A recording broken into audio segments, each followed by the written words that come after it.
Hola, un gusto en saludarles. Mi nombre es Desiree Bermúdez, soy ginecólogo, obstetra, uroginecólogo y el día de hoy vamos a estar hablando sobre las infecciones de transmisión sexual en mujeres referente al curso de infecciones de transmisión sexual.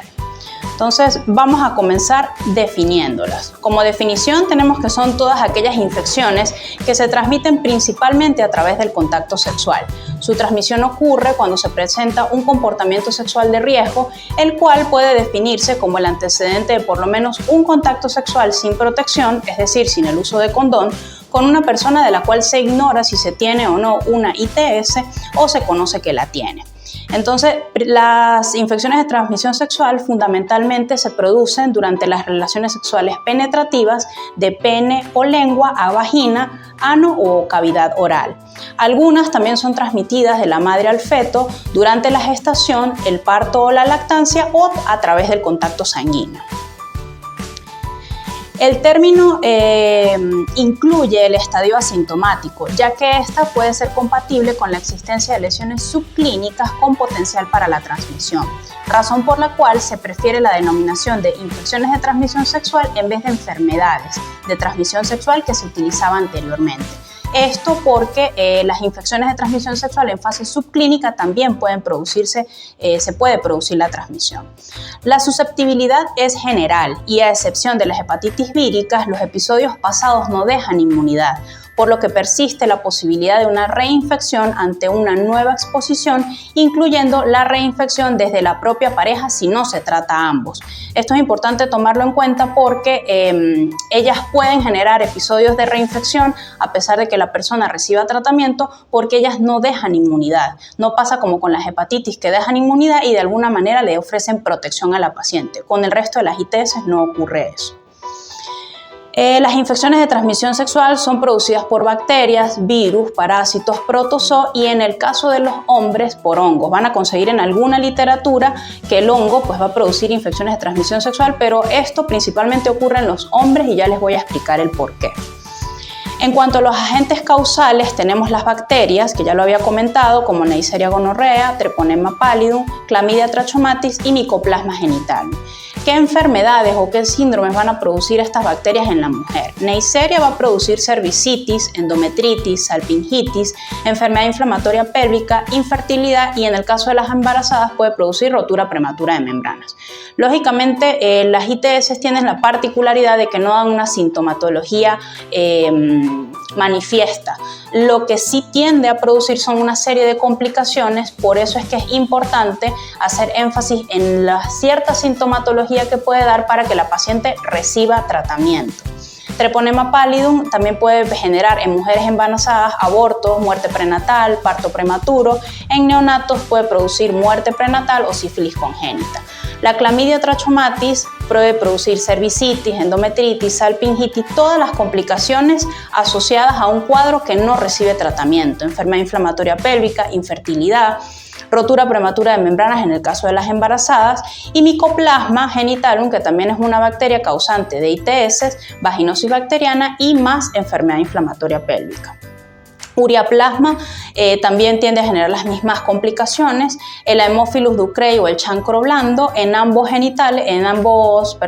sexos puede generar úlceras genitales dolorosas y que pueden ir acompañadas de dolor. Klebsiella granulomatis también se considera una ITS que puede generar inflamaciones ganglionares, lesiones ulcerativas en zona genital y anogenital. En cuanto a los virus, tenemos el virus herpes simplex tipo 1, tipo 2, el virus del papiloma humano, los virus de la hepatitis, sobre todo de la hepatitis B. Virus herpes simplex tipo 1, tipo 2, va a generar lesiones vesiculares en la mujer, que ya las vamos a describir más adelante. De la misma forma, las lesiones que puede generar el VPH, teniendo en cuenta que es un precursor sumamente importante de cáncer de cuello uterino, ano, vagina, vulva y pene. Los citomegalovirus, el molusco contagioso, el virus de inmunodeficiencia, el virus de hepatitis A, todos ellos van a generar enfermedades y síndromes tanto en hombres como en mujeres. Los protozoarios, la Trichomona vaginalis, sobre todo en mujeres, va a generar una vaginosis con un flujo vaginal abundante, espumoso. En embarazadas puede producir parto prematuro e incluso puede generar hijos con bajo peso al nacer. Los hongos, la cándida albicans en las mujeres pues va a generar una vulvovaginitis con un flujo vaginal espeso de aspecto grumoso, prurito e irritación de la vulva. Pero como lo dije al inicio de la presentación, en la mujer no suele ser una enfermedad de transmisión sexual porque la cándida forma parte de la flora vaginal normal y ante determinados factores como una mayor acidez del flujo vaginal, toma de anticonceptivos, antibióticos, el mismo embarazo, pues puede hacer que aparezcan estos síntomas. Entonces, la cándida en la mujer es básicamente por alteración del pH vaginal. Ahora, en los hombres, la transmisión sexual es lo más frecuente porque ellos lo adquieren a través de esta vía. ¿Cómo o qué hacer si sospechamos que tenemos una infección de transmisión sexual? ¿Cuáles son los síntomas más comunes? Principalmente un flujo anormal en la vagina con o sin olor desagradable. Pueden haber llagas, ronchas, ampollas cerca de los órganos sexuales, el ano o la boca. Puede haber inflamación de uno o más ganglios cercanos a la llaga, dolor en la zona de la pelvis, en el área entre el ombligo y los órganos sexuales, escozor, picor alrededor de la vagina, ardor al orinar o al defecar, un sangrado por la vagina sin tratarse de la menstruación o aquel sangrado que se genera tras la relación sexual, sangrado excesivo durante la regla, ausencia de menstruación, dolor en la vagina durante las relaciones sexuales. Con respecto a estos síntomas es importante que tengamos en cuenta que el sangrado después de las relaciones sexuales no es normal y eso nos debe hacer sospechar de que algo malo está pasando y acudir a una consulta. Fíjense que hasta ahora no hemos hablado sino básicamente de las complicaciones que pueden dejar las ITS. Entonces, ante la sospecha de tener una o tras haber practicado o realizado una conducta sexual sin protección, lo ideal es acudir a un centro de salud, bien sea que se atiendan ITS en este centro de salud o a una consulta ginecológica para evaluar qué está pasando y colocar tratamiento. Vamos a hablar de las ITS más comunes en la mujer, la gonorrea. Es una ITS, como ya lo dije, producida por bacterias. Los síntomas pueden aparecer entre 2 a 7 días o incluso más del contacto sexual genital, oral genital o rectal. Y es importante también tener en cuenta que más del 50% de las mujeres y entre el 5 al 25% de los varones no presentan síntomas. Cuando se presentan síntomas en la mujer, la infección genital se caracteriza por una secreción amarillenta espesa, junto con dolor al orinar, dolor abdominal y pélvico, sangrado vaginal entre periodos o después de una relación sexual.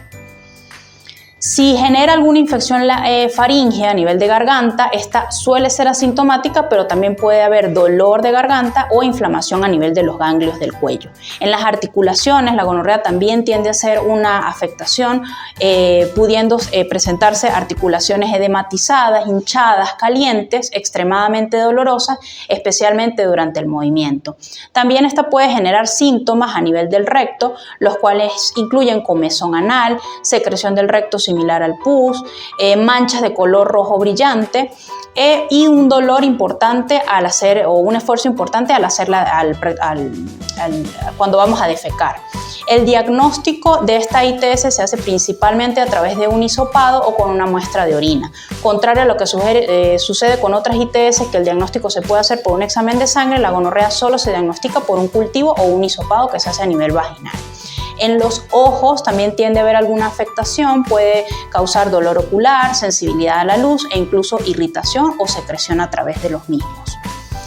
¿Qué ocurre si no recibimos tratamiento? Puede producirse complicaciones como infertilidad, tanto en mujeres como en varones, alteraciones a nivel de las articulaciones, como ya lo comenté, y puede transmitirse también al recién nacido al momento del parto, produciendo una conjuntivitis.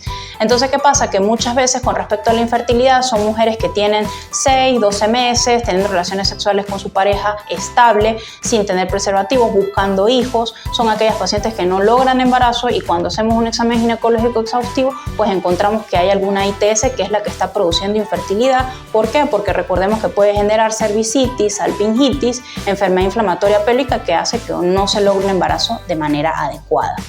Las personas con gonorrea deberían volver a hacerse una prueba aproximadamente 3 meses después del tratamiento de la infección inicial, incluso si sus parejas fueron tratadas exitosamente. También es importante tener en cuenta que deben esperar 7 días después de terminar todos los medicamentos antes de volver a tener relaciones sexuales y deben evitar tener relaciones durante el periodo de tiempo en el que se recibe el tratamiento. ¿Qué opciones de tratamiento tenemos? Ceftriaxona en dosis de 200 miligramos intramuscular mediante una sola dosis, más acitromicina en dosis de 1 gramo por vía oral mediante una sola dosis también. Se puede utilizar cefixima en dosis de 400 miligramos por vía oral en dosis única, más acitromicina en dosis de 1 gramo por vía oral mediante una sola dosis. Las pautas de la OMS para colocar tratamiento en las ITS, ellos recomiendan que se utilicen los datos locales de resistencia en función de indicar el antibiótico que esté mejor adaptado en cuanto a resistencia y sensibilidad. Sin embargo, nosotros en nuestro país no contamos con esta data, con este recurso, y por eso ellos sugieren que en países en donde no se lleve un registro adecuado de la resistencia y sensibilidad antibiótica se utilicen 2 medicamentos en vez de una monoterapia. Por eso es que se indican 2 medicamentos en este caso. La clamidiasis, producida por Clamidia trachomatis, con frecuencia no produce síntomas en la mujer. Si llega a aparecer, se manifiesta aproximadamente entre 7 días y 21 días tras el contacto sexual. Puede haber principalmente un aumento del flujo, que puede ser blanco, amarillo, verde, alteraciones en la regla, sangrados tras una relación sexual o dolor durante las relaciones sexuales. También puede haber casos de micción dolorosa. La clamidia es sumamente asintomática. Es muy raro que ella genere una sintomatología manifiesta, que genere flujo, quizás dolor con las relaciones sexuales, eso sí, nos puede llamar un poquito la atención eso, y pues hacer el hisopado para hacer el diagnóstico correcto, porque igual que gonorrea, ella no se hace a través de sangre, sino a través de un hisopado vaginal. Según la actividad sexual de una persona, esta también puede infectar ojos, garganta o recto. Las infecciones oculares producen conjuntivitis con el característico enrojecimiento, irritación en el interior de los párpados. En la garganta también puede provocar síntomas, pero muy leves, un dolorcito de garganta, alguna molestia o incluso inflamación a nivel de los ganglios a nivel del cuello. ¿Qué pasa si no recibe tratamiento? Puede causar complicaciones como infertilidad, embarazos extrauterinos, enfermedad inflamatoria pélvica. Entonces, bueno, fíjense que la mujer embarazada también puede transmitir la infección al feto durante el parto, produciendo conjuntivitis, infecciones en oído o incluso infecciones pulmonares. Fíjense que hasta ahora lo principal es que si no recibe tratamiento, lo que vamos a evaluar son complicaciones. E insisto en la importancia en que cuando se presente alguno de estos síntomas debemos acudir a ayuda especializada y buscar tratamiento. ¿Cómo se trata la clamidia? Principalmente con acitromicina, 1 gramo vía oral en dosis única, o doxiciclina, 100 miligramos por vía oral, 2 veces al día por 7 días. La sífilis, el treponema pálido, es... como ya lo dije, es una infección crónica generalizada, puede ser de transmisión sexual, y la sífilis tiene que ella alterna periodos de actividad con periodos de latencia. Eso es lo que caracteriza a la sífilis. Por eso es que muchas veces el paciente presenta los síntomas, se le curan solo sin que reciba tratamiento, y de allí es donde se complica la sífilis, porque puede evolucionar en sus 3 fases, en sífilis primaria, sífilis secundaria, sífilis terciaria. Entonces, en cuanto a la clínica, la mayoría de los casos son asintomáticos. En otros puede aparecer alrededor de entre 9 y 90 días una úlcera o un chancro indoloro de bordes sobrelevados, que es lo que se considera la sífilis primaria, en la zona que estuvo en contacto con la zona lesionada, ¿ok? Junto con una inflamación del ganglio regional. En la mayoría de los casos, la transmisión de una persona u otra se produce a través del contacto sexual, bien sea oral, vaginal, anal, con una lesión sifilítica. Y esta sí puede producirse a través de la sangre, es decir, por contacto sexual y por vía sanguínea. Si no se trata la infección, puede pasar a la siguiente etapa, que conocemos como sífilis secundaria, en la que se produce una erupción generalizada en piel en las palmas de las manos y en las plantas de los pies, cuyas lesiones son muy contagiosas. La sífilis secundaria puede aparecer entre 6 semanas a 6 meses si la sífilis primaria no se cura, y puede generar un sarpullido que puede ser macular, papular o incluso pustular. Entonces, fíjense cómo se complica una ITS si no se coloca el tratamiento desde el principio. Sin tratamiento puede aparecer un periodo de latencia, que es lo que caracteriza principalmente a esta ITS, y tras este pueden aparecer alteraciones a nivel cardiovascular o neurológico, que es lo que se llama sífilis terciaria. La sífilis latente puede durar años o toda la vida si no se trata, y la sífilis terciaria puede aparecer 10, 20 años después, después del diagnóstico, si no se trata de manera adecuada. Las mujeres embarazadas también pueden transmitir la infección al feto, pudiéndose producir abortos tardíos, muerte fetal y sífilis congénita en el recién nacido. El tratamiento en adultos y adolescentes con sífilis temprana que tengan la conducta de riesgo y que ellos mismos lo sepan identificar, la OMS dicta que las directrices deben ser que reciba, así no tenga lesiones evidentes, tratamiento con 2.4 millones de unidades de penicilina G benzatínica intramuscular en dosis única.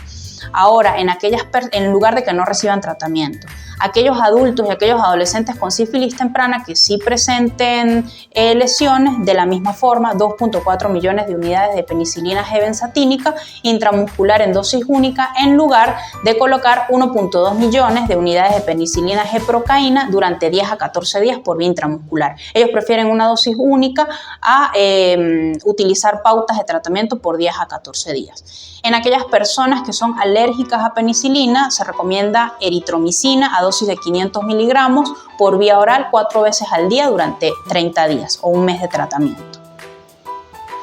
Mycoplasma hominis y Ureaplasma urolithicum, pues ellos forman parte de la flora habitual normal de la vagina. Es muy frecuente encontrarlos en cultivos habituales de vagina, de uretra, y están relacionados con la actividad sexual, la aparición de ellos. El número de contacto, y está también asociado con el número de contactos sexuales variados. Si hay síntomas, suelen aparecer entre 1 y 3 semanas tras el contacto sexual. En la mujer, pues puede generar enfermedad inflamatoria pélvica, uretritis, cervicitis, y ureaplasma no se ha demostrado que produzca enfermedad genital, sino ella lo que produce es la uretritis no gonocóxica. Las complicaciones son ocasionales. En la mujer, como ya lo dije, enfermedad inflamatoria pélvica es lo que normalmente genera este tipo de bacterias. La pauta de tratamiento establecida por la OMS: acitromicina, 1 gramo vía oral en dosis única, o doxiciclina en dosis de 100 miligramos por vía oral 2 veces al día durante 7 días. Levofloxacina en dosis de 500 miligramos por vía oral 1 vez al día durante 7 días. En todas haciéndose básicamente la misma recomendación que con gonorrea. Deben evitar tener relaciones sexuales durante este periodo de tiempo, en el tiempo en que reciben el tratamiento, hacerse un cultivo control antes de retomar la actividad sexual y 3 meses después también hacer un control o un tratamiento. Otras infecciones de transmisión sexual, como el chancro blando, generado por el Haemophilus ducreyi, suele generar una lesión ulcerosa, superficial, blanda, dolorosa, que puede aparecer 3 y a 14 días después de la relación sexual, junto a la inflamación de un ganglio inguinal. Con respecto al herpes, el herpes genital, el virus herpes, tenemos el virus herpes tipo 1 y el virus herpes tipo 2. El virus herpes simple tipo 2 es el que causa comúnmente el herpes genital, y el virus herpes simple tipo 1 el que causa el virus labial, el herpes labial o las ampollas febriles. Durante el primer brote de la paciente con herpes genital es posible que los síntomas sean similares a los de una gripe: fiebre, malestar en el cuerpo, hinchazón en los ganglios de la ingle, o también puede aparecer entre 2 y 20 días tras el contacto sexual la presencia de pequeñas ampollas perladas como cabezas de alfiler o úlceras dolorosas cuya localización variará según la práctica sexual que ha producido la infección. Es decir, pueden aparecer a nivel de vagina, ano o incluso a nivel de boca. Cuando la lesión desaparece, el virus queda latente en el organismo y puede producir nuevas reinfecciones en situaciones de disminución de la inmunidad o en situaciones de estrés. Es muy común que en la mujer, previo a los días de la menstruación, se generen brotes de herpes genital. Por eso es la importancia de, en este tipo de casos, fortalecer el sistema inmune, llevar una alimentación balanceada, hacer ejercicio, para evitar que ante situaciones de estrés el brote aparezca. Es muy común que esto pase. La infección se puede transmitir a los contactos sexuales tanto si en ese momento se tienen síntomas o son inaparentes o está pasando la lesión. La mujer embarazada también puede transmitir la infección al recién nacido en el momento del parto, la cual puede ser generalizada y grave. Con respecto al tratamiento del herpes genital para adultos y adolescentes con un primer episodio clínico de infección general por herpes, la OMS establece las siguientes pautas de tratamiento con aciclovir 400 miligramos por vía oral 3 veces al día durante 10 días, esa es la dosis estándar, o también puede ser 200 miligramos por vía oral 5 veces al día durante 10 días, valaciclovir de 500 miligramos 2 veces al día durante 10 días o famciclovir 250 miligramos por vía oral 3 veces al día durante 10 días. Con respecto a herpes genital también hay un tratamiento intermitente y un tratamiento supresivo. El tratamiento intermitente se le indica precisamente a esta paciente que quizás tiene episodios de herpes asociados a la menstruación, se le puede colocar pautas de aciclovir de la misma dosis estándar, pero se puede aplicar en cuanto ellos sienten la sintomatología. El paciente con herpes siente el prodromo, es decir, los síntomas que le van a sugerir que viene la infección. Hay un adormecimiento a nivel de la zona. Si las úlceras inicialmente fueron a nivel vaginal, en esa zona van a sentir cierta sensibilidad, cierto hormigueo. Entonces, cuando la paciente siente toda esta sintomatología, se coloca un tratamiento intermitente previo normalmente es 1 o 2 días antes de que venga la menstruación, entonces en ese momento se coloca el tratamiento principalmente a nivel de la dosis estándar, es decir, se coloca el tratamiento que dure prácticamente durante su periodo menstrual y que lo complete prácticamente por 10 días. Y el tratamiento supresivo, que es el que se coloca para alguien que tiene más de 6 brotes al año, que suele suceder, es común, y lo que se busca con este tratamiento es reducir el número de episodios en un 70 y un 80%. ¿En qué consiste? En recibir todos los días aciclovir. No 3 veces al día, se puede colocar 400 miligramos 2 veces al día, pero continuos. Muchas veces el paciente recibe la terapia incluso hasta por 1 año, de manera que no ocurran más brotes y darle como un descanso al sistema inmune y que no esté todo el tiempo presentando la infección. Con respecto al virus del papiloma humano, del VPH, en la mayoría de los casos la infección suele ser asintomática. El VPH no da síntomas, no da flujo, no huele mal, no pica, no genera dolor. Puede generar sí un sangradito después de la relación sexual, pero esto tampoco es que es la regla. El VPH tiende a ser sumamente asintomático, por eso es que él es, digamos, tan agresivo cuando los genotipos de alto riesgo están presentes en el organismo. Por eso es que puede generar cáncer de cuello uterino, cáncer de vulva, cáncer de pene, cáncer de garganta, porque él no genera una sintomatología manifiesta. Puede aparecer entre 1 y 20 meses tras el contacto sexual en los órganos genitales anales y orales. Cuando se producen lesiones, pueden ser lesiones verrugosas, con un aspecto de coliflor, también pueden presentar un aspecto aplanado. Con respecto al virus del papiloma humano, no hay manera de establecer cuándo la paciente adquirió la infección. Eso es algo muy común en la consulta, es una pregunta muy frecuente, pero no hay manera de saberlo. Pudo haberlo adquirido con la pareja reciente, con la pareja anterior y venir a manifestar síntomas con la pareja actual.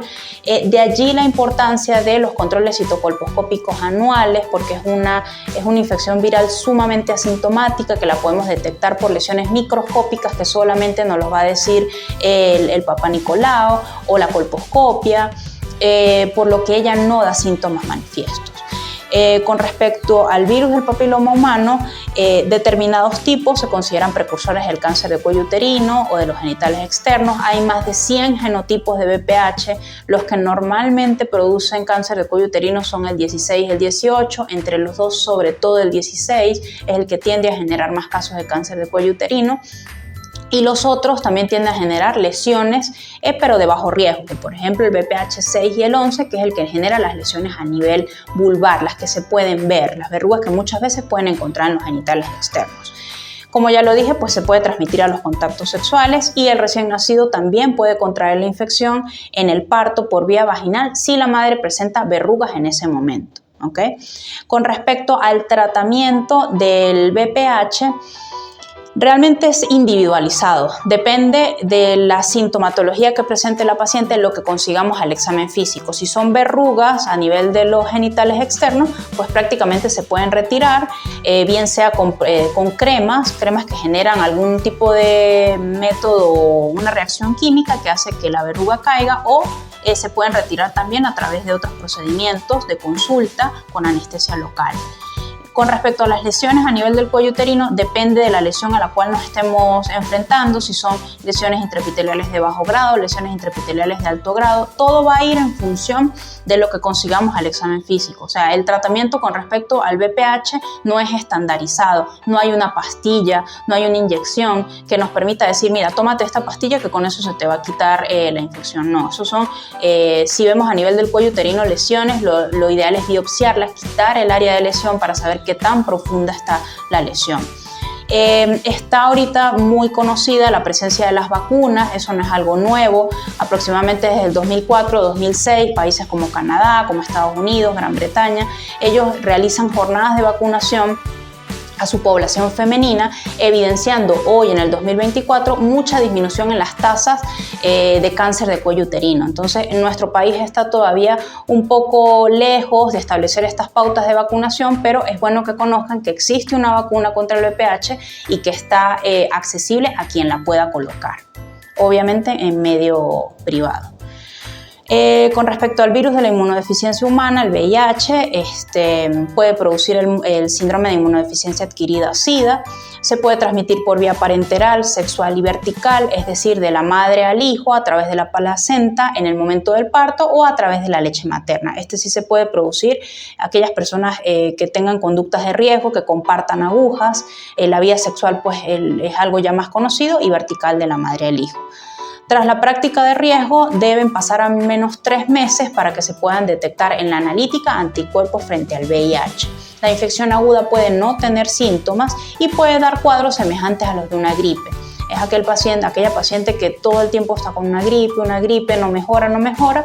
En esos casos podemos sospechar y si tienen conductas sexuales de riesgo, pues se pueden pedir los exámenes correspondientes para hacer el descarte del mismo.